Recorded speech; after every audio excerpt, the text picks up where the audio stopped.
Hello everyone, in today's admin tutorial video we're going to go over how to create a minimum order subtotal for a particular offer. As you can see, I'm in the home page of the Broadleaf admin, and let's jump into the offers tab to get started.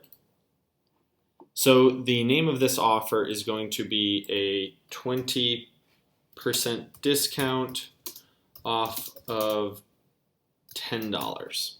And the type of offer that this is going to be percent off of an order. We have 20% here, and we'll make sure that our customers are automatically considering the offer. Now, in order to set that minimum order subtotal, we will come down here into the restrictions tab and set that as $10.